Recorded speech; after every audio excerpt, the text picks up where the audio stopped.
Hello everyone, welcome back to Study Zone. Today I am going to explain a topic that is nested quantifier. So in our previous video, we have already seen about two type of quantifiers, right? One is existential quantifier and another one is universal quantifier. So the symbol of existential quantifier is there exist and symbol of universal quantifier is for all, right?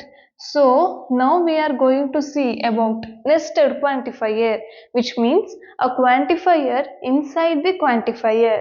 Look here, quantifiers inside quantifiers is called nested quantifier.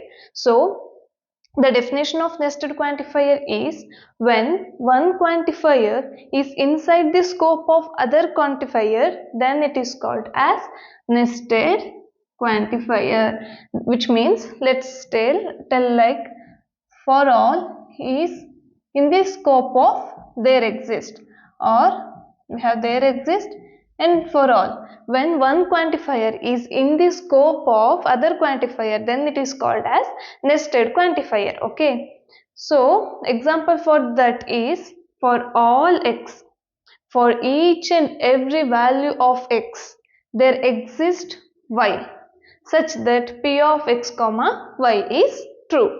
Okay, so for every x, which means x might be 1, 2, 3 or anything, there exists a y. Y can be anything, okay, any one value.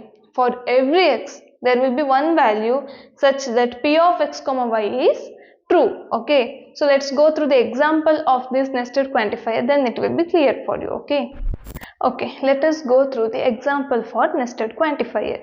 So in example 1, let us take universe of discourse equals to real number. Okay, that is the value will be a real number, and then we have the problem as p of x comma y where x plus y equals to 0. Okay, we have to prove x plus y equals to 0 is true, which means p of x comma y is true.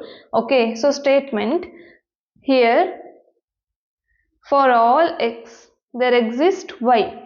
For each and every value of x there exists y such that x plus y equals to 0. Okay, so meaning for every real number x, here we are taking real numbers, so we have to write for every real number x there exists a y such that x plus y equals to 0. So is it true? Yes. How? I will show it to you now. So let's take x as 1. Okay, so for every x, so let's take x equals to 1.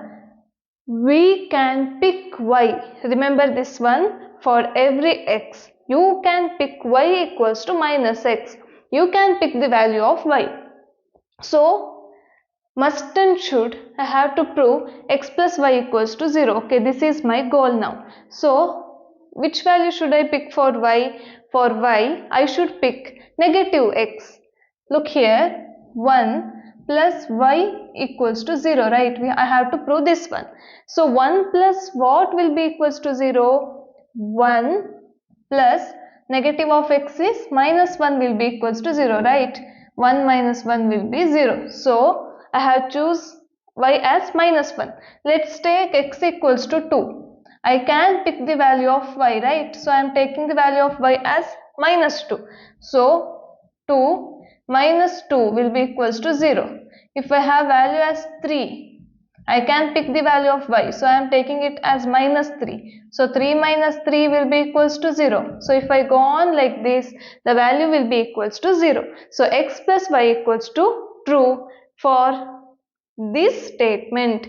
For all x there exists y, x plus y equals to 0. For this statement we have proven the nested quantifier. Okay, before going to the next example, let's recall the first example, that is for every x there exists y where p of x comma y, that is for every x there exists y such that x plus y equals to 0, right? What if we reverse example 1, that is for every, no, there exists y for all x, x plus y equals to 0, which means there exists a single value for y. Let's take 1. For that, for every x, x can be 1, 2, 3, 4, x plus y equals to 0. Is it true or false? It is not true, right? Because no single y can satisfy x plus y equals to 0 for all x. So, let's take some problem so that you can understand. Let's take x equals to 1 at first. Okay, so let's take y is single value, right? There exists y, which means I am taking y a single value, that is, let's take y equals to minus 1. Now I have to try it for each and every value of x, correct? There exists y, which means there is only one value of y. For all x, which means for each and every value of x, it should be true. But we are taking x equals to y. Let's try it for x equals to 1 and 2. So y equals to minus 1 plus 1. Is it correct? Yes, right? 0.